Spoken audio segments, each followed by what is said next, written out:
Assalamu alaikum, c'est Ahlam Dib. Je vais vous expliquer chapitre 2, vitesse de réaction, partie 5. Avant de commencer, s'il vous plaît, préparez vos outils. Dans notre vidéo aujourd'hui, on va résoudre un exercice typique qui présente différentes relations en cinétique. Dans cet exercice typique, une solution S est préparée en mélangeant différentes solutions. L'équation de la réaction qui a lieu est la suivante. Dans cette vidéo, on va vérifier ces 4 relations présentées ci-dessous. Commençons avec la première relation. Tout d'abord, c'est la donnée de l'exercice. On a pour l'acide oxalique et la solution de permanganate de potassium les concentrations et les volumes. On a le volume molaire et c'est l'équation de la réaction qui a lieu. La première relation qu'on va vérifier, on doit vérifier que la concentration de H2CO4 à un instant T est égale à 5 fois 10 exposant moins 2, moins 5 sur 2 la concentration de M1 de plus à l'instant T. Pour H2CO4, qui est un réactif ici, et Mn de plus qui est un produit. On va faire un petit rappel concernant le nombre de moles d'un réactif à un instant T. Par exemple ici, le nombre de moles de H2CO4 à un instant T, c'est-à-dire c'est le nombre de moles restant de H2CO4 puisque H2CO4 est un réactif. Alors que lorsque j'écris le nombre de moles de Mn de plus à un instant T, cela signifie que c'est le nombre de moles de Mn de plus formé puisque Mn de plus est un produit. Donc, T diffère pour un réactif et pour un produit. Pour un produit, c'est le nombre de moles formés à cet instant, alors que pour un réactif, c'est le nombre de moles restant à cet instant. Revenons à la relation qu'on doit vérifier. On doit commencer par H2CO4 à un instant T qui est un réactif. Donc, le nombre de moles de ce réactif restant. Pour un réactif restant, on peut toujours écrire cette relation qu'on sait déjà. À un instant T pour un réactif, on peut écrire cette relation. Le nombre de moles restant à un instant T de ce réactif est égal au nombre de moles initial du réactif moins le nombre de moles réagissant de ce réactif. Alors, si on met H2CO4 au lieu du réactif, on obtient cette relation. Le nombre de moles de H2CO4 à l'instant T est égal au nombre de moles initial moins le nombre de moles réagissants. On doit remplacer ça par Mn de plus. Alors, c'est facile.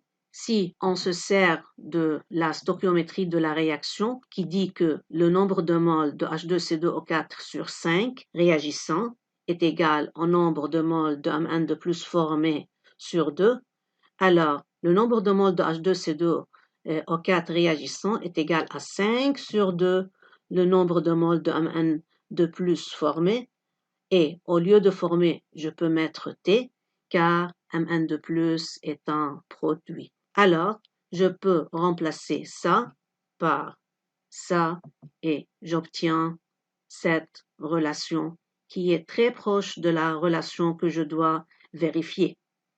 Maintenant, pour passer de cette relation à celle-là, il faut seulement diviser par le volume total. Alors, le nombre de moles de H2CO4 à l'instant T divisé par le volume total nous donne la concentration de H2CO4 à l'instant T est égale à la concentration initiale de H2CO4 moins 5 sur 2 le nombre de moles divisé par le volume nous donne la concentration de Mn de plus à un instant T. Il nous reste de savoir la valeur de H2CO4 initiale qui est calculée par le nombre de moles initial sur le volume total. Le nombre de moles initial, c'est-à-dire c'est le nombre de moles avant le mélange, qui est C1 fois V1, sur le volume total qui est V1 plus V2, 50 plus 50, c'est 100 millilitres. On multiplie par 10 exposant moins 3 pour convertir en litres et on obtient 5 fois 10 exposant moins 2 qu'on remplace ici et alors on obtient la relation qu'on doit prouver. Passons maintenant à la relation numéro 2. On a la même donnée. La relation est entre MnO4- à un instant T qui est un réactif restant et CO2 qui est un produit formé. Et on doit commencer par MnO4-, c'est-à-dire le réactif restant. Alors, je peux commencer par la relation que je savais des classes précédentes à un instant T. MnO4- qui est un réactif, son nombre de moles restant à un instant T est égal à son nombre de moles initial moins son nombre de moles réagissant. Je dois remplacer N de MnO4- réagissant par CO2. Alors, d'après la stoichiométrie de la réaction, le nombre de moles de MnO4- réagissant sur 2 est égal au nombre de moles de CO2 formé sur 10. On peut simplifier pour obtenir le nombre de moles de MnO4- réagissant est égal au nombre de moles de CO2 formé sur 5. Au lieu de former, je peux mettre T puisque CO2 est un produit. Alors, je peux remplacer ça par ça pour obtenir cette relation.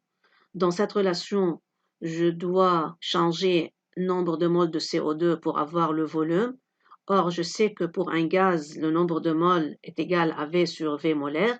Alors, je la substitue ici pour avoir V du CO2 sur 5 fois V molaire.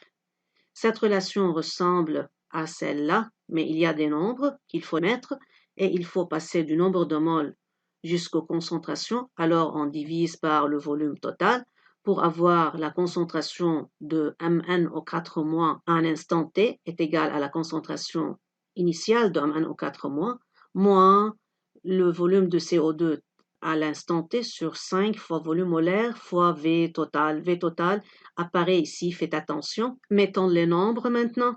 5 fois 22,4 litres par mol fois volume total. Le volume total ici, qui est 50 plus 50, 100 millilitres, doit être converti en litres, puisque le volume de CO2 ici est en litres. Alors, litres et litres vont être simplifiés et litre par mol va devenir mol par litre, qui est l'unité de la concentration. Alors, les nombres ici sont corrects et MnO4- à l'instant T va être égal à la concentration initiale sur, si on multiplie ces nombres, on va avoir 11,2. La concentration initiale de MnO4- est calculée d'après cette formule.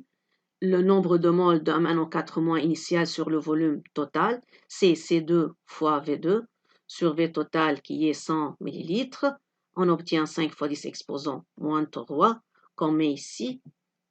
1 divisé par 11,2, la calculatrice va nous donner cette valeur et j'obtiens la relation qu'on doit vérifier ici. Passons maintenant à la relation numéro 3. On a la même donnée. La relation est entre Mn2+ et CO2. Les deux sont des produits. Alors, la relation, c'est entre un produit formé et un autre produit formé. Comment procéder pour avoir cette relation? On a besoin d'une relation entre deux produits. Alors, on ne peut pas utiliser que la stoichiométrie de la réaction. On commence par Mn2+, car il se trouve dans cette relation en premier. Alors, je dis, le nombre de moles de Mn2+ formé sur 2 est égal au nombre de moles de CO2 formé sur 10. En simplifiant 2 et 10, j'obtiens le nombre de moles de Mn2+ formé est égal au nombre de moles de CO2 formé sur 5. Je peux remplacer formé par T, car les deux sont des produits. Je dois remplacer le nombre de moles par le volume. Alors, je mets au lieu de NV sur V molaire, alors j'obtiens cette relation et je veux passer du nombre de moles à la concentration, alors je divise par V total pour obtenir la concentration de Mn2+ à l'instant T égale à V de CO2 à l'instant T sur 5 fois V molaire fois volume total qui apparaît ici. Maintenant, mettons les nombres. Il faut faire attention que le volume du CO2 ici est en millilitres. Alors, si je laisse le volume total en millilitres, je peux les simplifier et le volume molaire a comme unité litre par mol, alors l'unité de la concentration va être mol par litre. Donc ici, faites attention de ne pas convertir le volume total en litres, laissez-les en millilitres car on va les simplifier, on va simplifier ces deux. Et j'obtiens la relation qu'on cherche ici.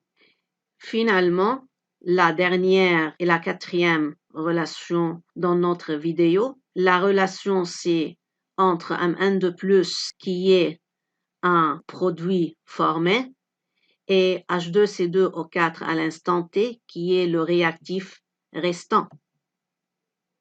Je commence par dire, selon la stoichiométrie de la réaction, je dois commencer par le nombre de moles de N2+ sur 2.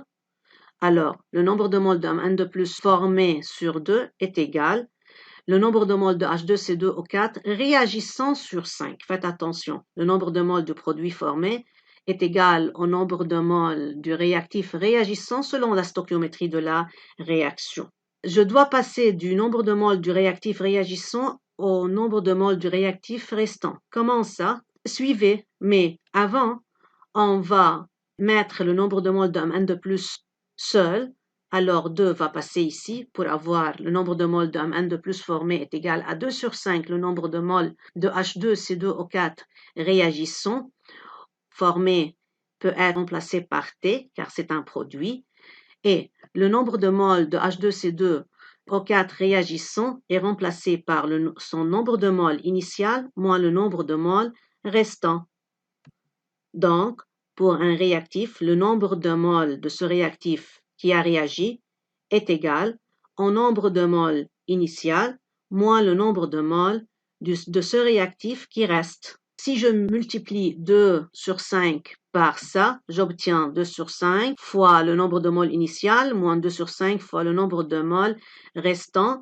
Au lieu de restant, je peux mettre T car c'est un réactif. Maintenant, pour passer du nombre de moles à la concentration, je divise par le volume total pour obtenir ça. Cette relation est très proche de celle-là, mais il faut calculer la concentration de H2CO4 initiale qui est égale au nombre de moles initial sur V total, c'est C1 fois V1 sur V total, est égal à 5 fois 10 exposant moins 2. Je la remplace ici. Je simplifie 5 avec 5 pour obtenir 2 fois 10 exposant moins 2 sur 5, H2CO4 à l'instant T.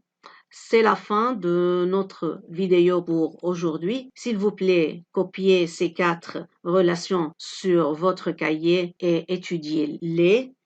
Et à bientôt dans la prochaine vidéo. Wassalamu alaikum.